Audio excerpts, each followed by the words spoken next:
Forseti Bandaríkjanna segir mikla ógn hafa stafað af Íran og því hafi rétta tækifærið verið núna til að ráðast á landið. Stríðsátökin breiðast hratt Miðausturlönd og jafnvel víðar. Davíð Oddsson, ritstjóri og fyrrverandi forsætisráðherra og borgarstjóri látinn, 78 ára að aldri. Hans minnst víða. Forseti Alþingis sagði hann litríkasta og áhrifamesta stjórnmálamann síðari tíma hér á landi.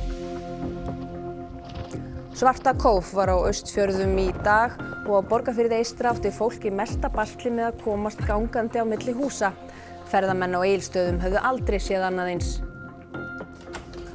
Já, það nú hálfgert skítaveður hérna. Það eiginlega vont veður til að það sjáist. Mikið tjón var þegar eldur kviknaði í iðnaðarhúsnæði í Hafnarfirði í dag. Gaskútar í húsinu torvelduðu slökkvistörfin.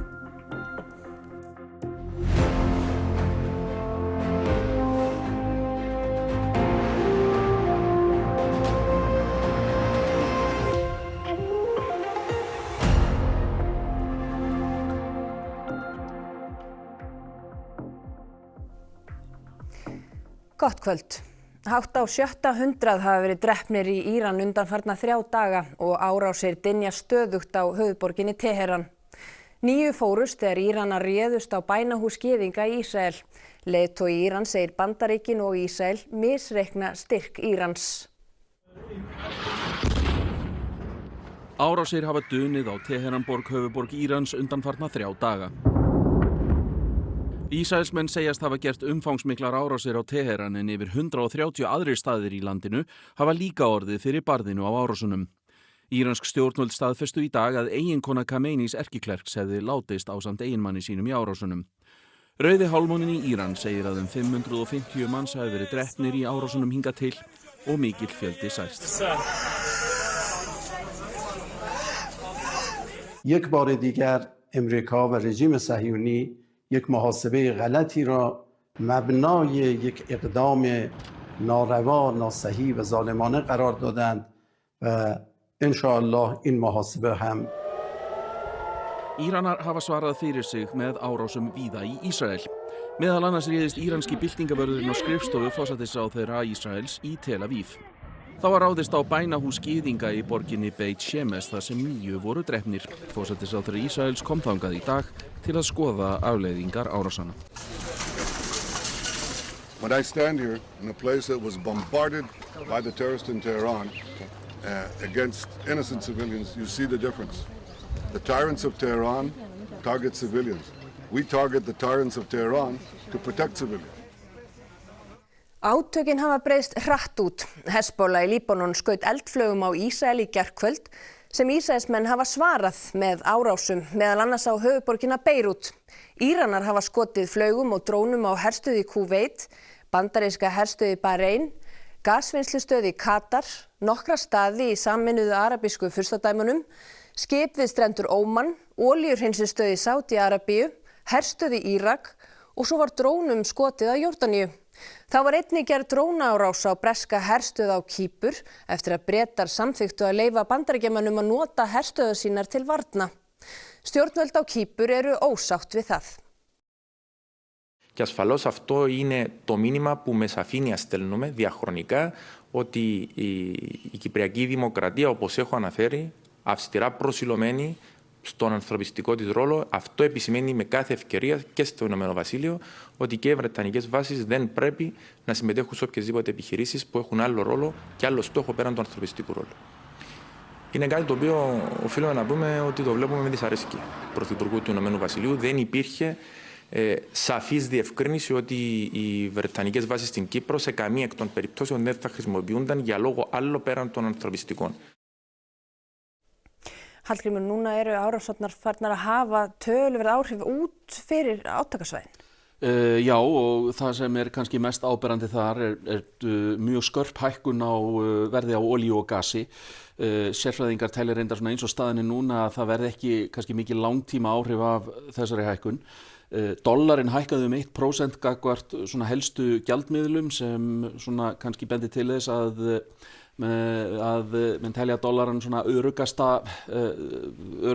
gjaldmiðlinn til að fjárfesta í og síðan fjallverð á hlutabrifum á mörkuðum bæði í Evrópu og Bandaríkjunum í dag, verð á gulli hækkaði á móti og það líka svona vísbending það að á þessum viðsjárverðu tímum vilja menn fara í svona öruggari fjárfestingakosti. En hefur eitthvað meira heyrst frá bandarískum yfirvöldum þeirra áætlanir? Já, þau reyndar staðfestu það í dag að það hefur 4 bandarískir hermenn fallið í árásum Írana. Það ekki búið að tilgreina það svo sem nákvæmlega hvar þessir bandarísku hermenn voru staðsettir.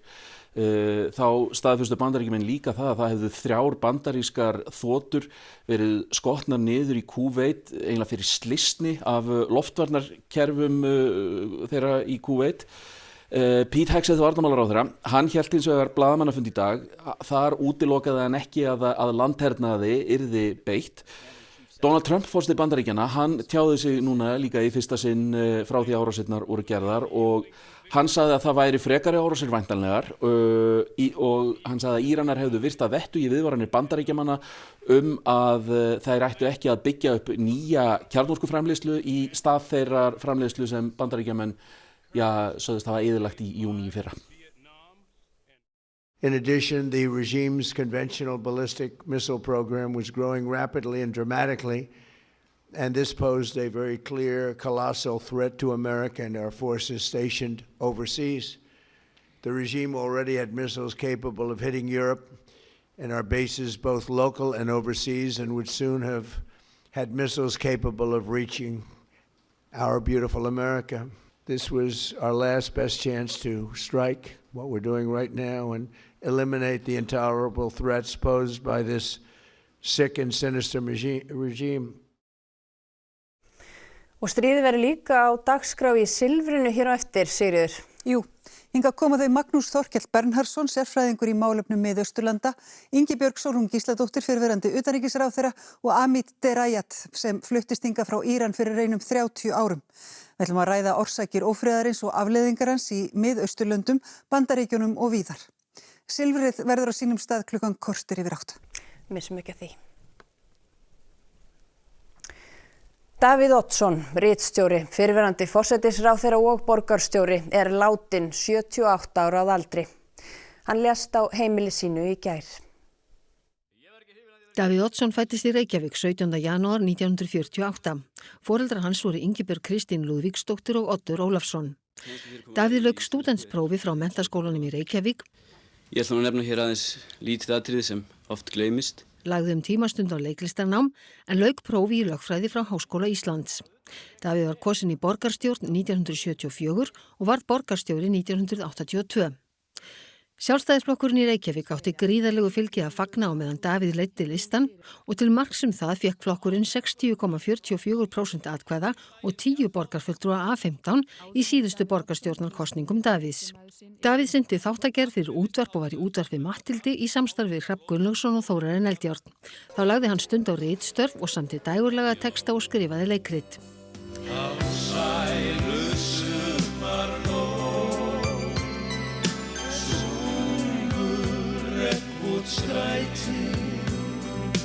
Árið 1991 býður Davíð sig fram til formanns Sjálfstæðisflokksins gegn Þorsteini Pálssyni, sitjandi formanni, og hafði betur, en Davíð og Þorsteinn unnu saman í ríkisstjórnum eftir þetta. Sama vor sest hann á þing og myndar ríkisstjórn með Alþýðuflokki og verður forsætisráðherra, síðar í samstarfi við Framsóknarflokkin. Davíð var forsætisráðherra í samfleytt 13 ár og utanríkisráðherra í 1. Hann barðist fyrir byggingu Ráðhússins og Perlunnar en þar hélt hann einmitt upp á 50. afmæli sitt 1998. Hann naut starfan á Alþingi og líkaði vel þegar vel var tekið á því. Og það var aldrei gerst. Síðan 1999, vorið 1999 hefur það aldrei gerst. Og hvers vegna skildi það aldrei hafa gerst? Eins og vorið 2004 þegar fjölmiðlafrumvarpið var í algleymingi og forsetinn fór ekki í brúðkaup krónprins Danmerkur. Eftir þingmennsku var Davíð seðlabankastjóri og gegndi því til 2009 í kjölfar efnahagshrunsins. Það sama ár tók hann við sem ritstjóri Morgunblaðsins og gegndi því til dauðadags. Eftirlifandi eiginkona Davíðs Ástríður Thorarensen. Þau eignuðust 1 son sem giftur og á 2 dætur. Davíð Oddsson var margslunginn maður, einarður stjórnmálaforingi, rithöfundur, maður orða en ekki síður athafna. Þetta sagði forseti Alþingis á Alþingi í dag þegar hún minntist Davíðs Oddssonar. Formaður Sjálfstæðisflokksins minntist hans sem eins mesta stjórnmálaforingja sem Ísland hafi átt. Þórunn Sveinbjarnardóttir forseti Alþingis minntist Davíðs Oddssonar við upphaf þingfundar á Alþingi í dag. Með Davíð Oddsssyni genginn einn litríkasti og áhrifamesti stjórnmálamaður síðari tíma hér á landi. Enginn hefur gegnt embætti forsætisráðherra lengur á Íslandi en hann og það má vera til marks bæði samverkafólk hans á vettvangi stjórnmálanna og ekki síður að kjósendur höfðu full og trú á hinum einarða foringja sem hann sannarlega var. Davíð Oddsson var margslunginn maður, hann var stjórnmálaforingi og rithöfundur, maður orða en ekki síður athafna. Ég minnist hans fyrst og fremst sem eins mesta stjórnmálamann sem við Íslendingar höfum átt og hann skipar auðvitað sérstakan sess í hjörtum okkar sjálfstæðismanna en ég auðvitað eins og aðrir búin að vera fulla harmi yfir þessum tíðindum því að manni finnst 78 ekki vera hár aldur í dag. Björn Bjarnason fyrrverandi ráðherra og þingmaður þekkti Davíð í yfir hálfa öld og með þeim var traustur vinskapur. Mér þótt hann mjög réttsýnn, hann var skilvirkur.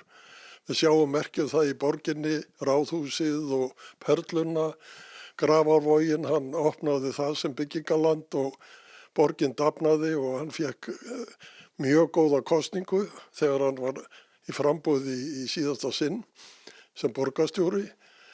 Þegar hann var forsætisráðherra þá var náttúrulega öðruvísi, stjórnarhættirnir eru þannig, en við sem störfuðum náið með honum kynntustu líka þar hvað hann var skilvirkur og hvernig hann vann mál og kláraði þau. Hann verður helst minns sem að Davíð sem að breytti Íslandi. Færði Ísland inn í auki frelsi, inn í frjálsari viðskipti, í rauninni breyttan Íslandi, hann nútímavæddi það í anda sjálfstæðisstefnunar, þannig að Ísland fyrir Davíð tölum við oft og svo Ísland eftir Davíð. Davíð Oddsson breytti Íslandi. Ég held að það geti allir verið sammála það. Hann var sterk persóna, mikill leiðtogi og mér finnst persónulega virðingavert hvað hann var fylginn sjálfan sér. Hann átti ekki erfitt með að taka erfiðar ákvarðanir og það tek ég sannarlega með mér.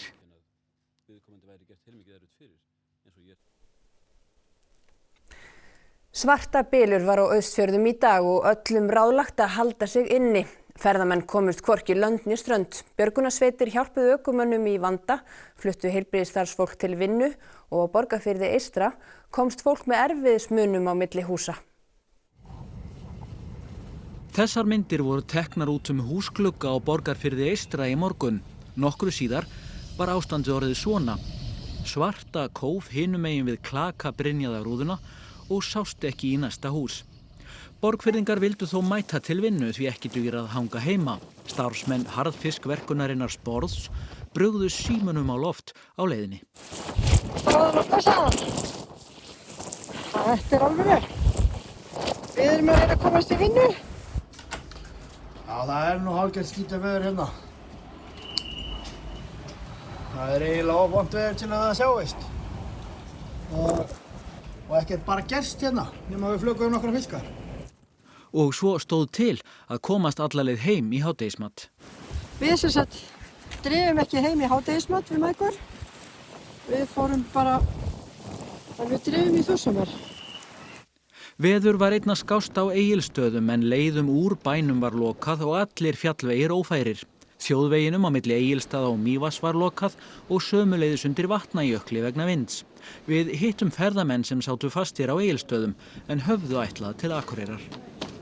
We wanted to restart this morning, but then the roads were closed and we couldn't start anymore and finished our tour. So now we are stuck. We are here, and I live also in the mountains, so I know how could be the weather, but not that much. So it's very strong wind. Björgunarsveitir aðstóðuðu fólk og á Vopnafirði ferjaði Vopni starfsfólk hjúkrunarheimilisins Sundabúðar. Á Eskifirði hjálpaði Brimbrún fólki að komast til og frá vinnu á hjúkrunarheimilið Hulduhlíð. Þar þurfti líka að aðstóða ökumenn sem festu sig innanbæjar. Flestir fóru að fyrirmælum og héldu sig heima. En veðrið verður áfram vont í kvöld og nótt. Hér var allt mokað í morgun, klukkan 8. Já, kannski ættum við bara að loka.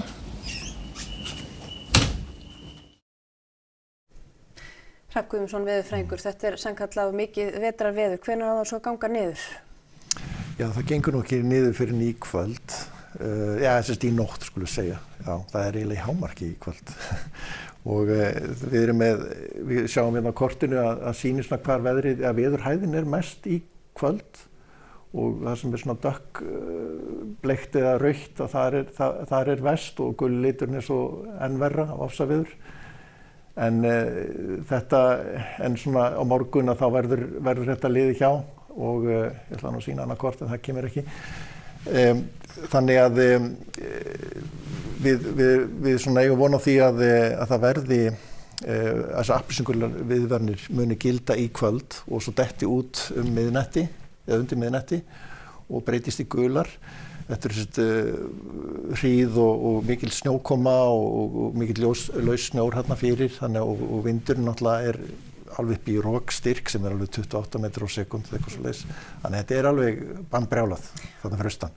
Já, en svo önnur lægð á leiðinni, verður hún slæm? Já, síðan í fyrramála ætti þetta verið gengið niður fyrir austan en þá kemur önnur lægð inn og svona úr suðvestri. Þannig að þessi lægð svona austan við landið, kemur með mjög sterka norðvestanátt yfir, en þetta svona frá suðvestri og vaxandi suðaustanátt og svona þetta klassíska og það hlánar og smá saman og má reikna með að þetta verði svona svolítið hríð tíma á suðvesturlandi, en síðan breytist þetta í slítuða rigningu.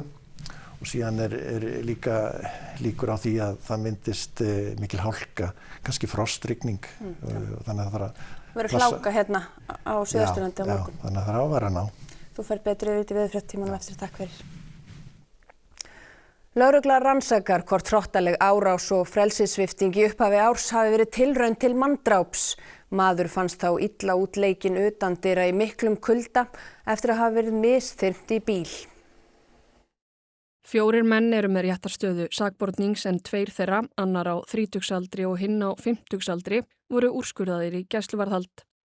Eldri manninum var sleppt eftir rúma viku í haldi en þeim yngri gert að sæta gæsluvarðhaldi í 4 vikur og svo gert að afplána eldri fangelsisdóm. Eins og fréttastofa greindi frá miðjan febrúar var maðurinn sem varð fyrir árásinni, sóttur á heimili sitt og beittur hrottalegu ofbeldi, þar til hann var skilinn eftir utandyra í miklum kulda með alvarlega áverka við Bíldshöfða í Reykjavík. Þar fannst hann og var fluttur þungt haldinn á Landspítala. Eiríkur Valberg rannsóknarlögreglumaður segir lögreglu rannsaka hvort árásin hafi verið tilraun til manndráps ásamt frelsissviptingu. Lögregla hafi nokkuð góða mynd af því sem gerðist en beðið sig eftir lykilgögnum svo að hægt sé að ljúka rannsókn. Maðurinn sem varð fyrir árásinni hefur verið útskrifaður af spítala. Atvinnuleysi meðal íslenskra ríkisborgara mælist vart á meðan atvinnuleysi erlendra ríkisborgara 10%.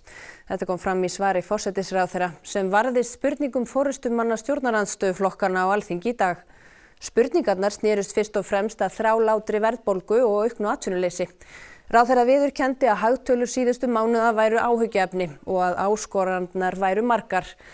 Þar með talið hvernig atvinnuleysi væri að þróast þar sem vinnumarkaðurinn orðinn tvískiptur. Eitthvað sem við höfum ekki séð í mjög langan tíma. Það 10% atvinnuleysi, 10% atvinnuleysi meðal erlendra ríkisborgara og það varla mælanlegt atvinnuleysi meðal íslenskra ríkisborgara.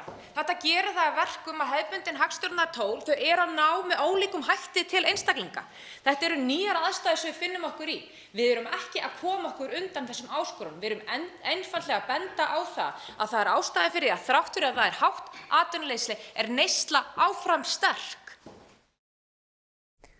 Formaður Lyfjafræðingafélagsins segir að viðhaldsmeðferð við ópíóíðafíkn gæti farið fram í apótekum undir eftirliti lyfjafræðings. Gagnrýnt hefur verið að hún sé ekki nógu aðgengileg á Vogi.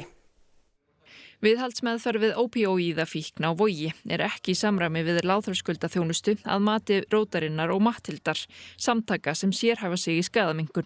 Fólk þurfi að koma sér á Vog á Stórhöfða í Reykjavík sem reynist mörgum erfitt og greiða síðan komugjald fyrir læknisviðtal til að fá lyfið. Dæmi sé að fólk hætti í meðferðinni vegna þessara þröskulda. Það er algjörlega galið að sé verið að senda fólk með leigubíl til þess að fara þegar það eru til aðra lausnir. Og við höfum talað þetta með hvað er að gerast í Noregi og er búið að vera eiga sér stað í aldarfjórðung þar sem að viðhaldsmeðferðin á sér stað í apótekum. Kona sem hefur þegið lyfið í 4 ár sagði í fréttum RÚV í gær að hún hefði ekki getað sótt meðferðina ef hún hefði þurft að borga fyrir hana og það væri gott að geta fengið lyfið á fleiri stöðum en á Vogi. Sigurbjörg Sæunn stingur upp á samstarfi lyfjafræðinga við Vog. Skjólstæðingar myndu koma í apótek og þiggja lyfið undir eftirliti lyfjafræðings sem yrði í virku samtali gang meðferðarinnar við Vog. Þetta er ekki þannig að apótekin sé að taka þetta af meðferðarstofnuninni, heldur þetta samstarf til þess að auka aðgengi að meðferð vegna þess að það hefur bara sýnt sig að það verður að vera lágur þröskuldur fyrir því að fólk fái þessa meðferð, annars nýtir fólk sér hann ekki. Fjallað var þessa lausn í hvítbók sem var gefin út fyrir 2 árum. Heilbrigðisráðherra hafði ekki tök á að veita fréttastofu viðtal í dag. Vandamáli er ekki að einstaklingar viti ekki af þessu. Ég held að sé meira bara hvernig þetta er útfært, sem er kannski spurningin eða hvort það sé yfir höfuð áhugi fyrir þessu. Allt tiltækt slökkvilið var kallað út þegar eldur kviknaði á rafmagnsverkstæði í Hafnarfirði skömmu eftir klukkan 1 í dag. Engin slys urðu á fólki. Eldurinn kviknaði á neðri hæð í 2 hæða húsi við Hvaleyrarbraut. Reykur dreifðist í nærliggjandi hús en slökkviliðið tókst að koma í veg fyrir að eldurinn næði þangað. Slökkvistarf gekk nokkuð greiðlega en varðstjóri á vettvangi segir að húsnæðið hafi verið yfirfullt af ýmiss konar búnaði sem hafi torveldað vinnu slökkviliðs. Eldsupptök eru ókunnug en að öllum líkindum er allt gjör ónýtt í rýminum þar sem eldurinn kviknaði. Það er bara aldjóra næri hann, það er allt ekkert nema dót. En þegar svona er þá náttúrulega er erfitt að komast að þessu, hreiður út allt og undir hlutum og braggi og svona þannig að þetta er svona hefur tókið svolítið langa tíma að ná að slá almennilega á þetta. Var einhver svona hætta á slys á fólki? Nei, það voru mikla sprengingar í þessu þegar við komum á staðinn. Þannig að það voru gaskútar eitthvað sem voru að springa þegar við vorum að lenda. Þannig við fórum bara mjög varlega og ekkert sem að við gátum gert annað en að bara vinna þetta utanfrá og sjá svona hvernig myndi vinnast. Græni dagurinn er í dag til minningar Jökul Frosta sem lést aðeins 4 ára árið 2021. Markmiðið er söfnun fyrir börn og unglinga í sorg. En Eva Björk Benediktsdóttir er í vörnklass í Hafnarfirði þar sem að viðburðurinn fer fram.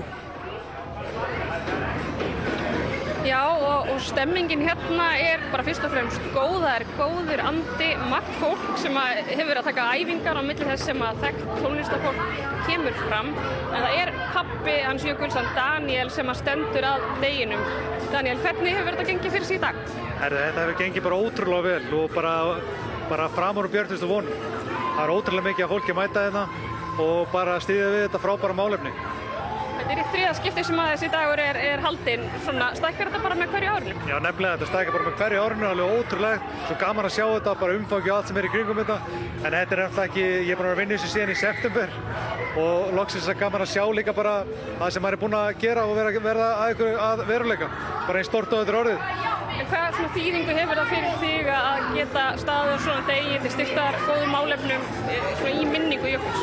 Mér finnst það bara frábært, mér finnst það bara ótrúlega vel, bara gefandi fyrir mig að líka halda utan börn í sorg. Þetta snýst það, við erum að safna fjármagni fyrir börn í sorg og minna á það, þetta hægt að fara á grændagur.is og styrkja bara með frjálsu framlagi, meira sem er símanum, eins einfalt og hægt er. Það er grændagur, en þetta gefur mér rosalega mikið, ekki spurning. Veistu hvað hafa margir komið í dag?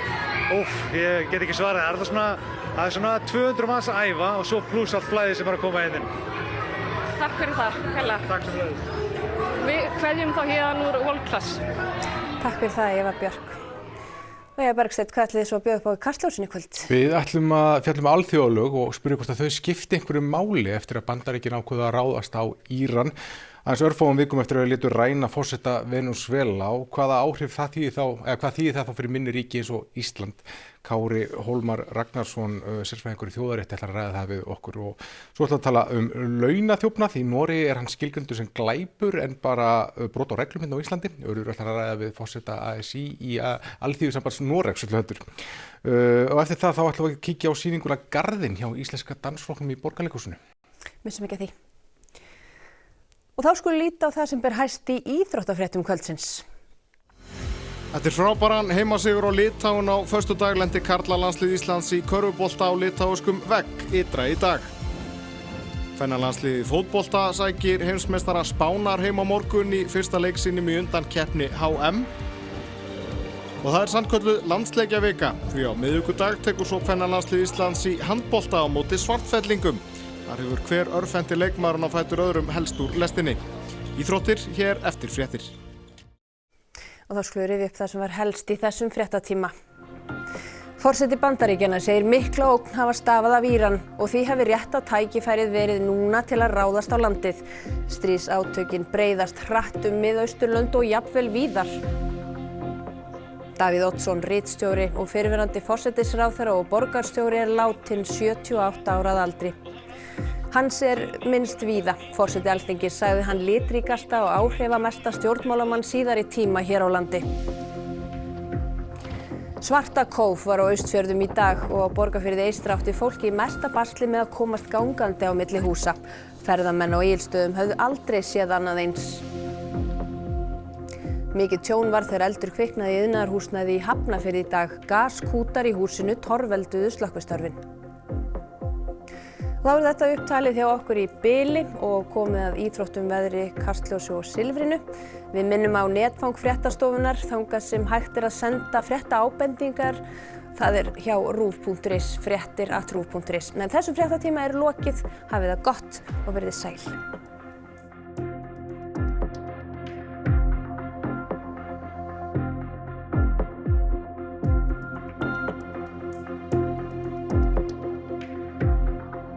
Á RÚV í kvöld.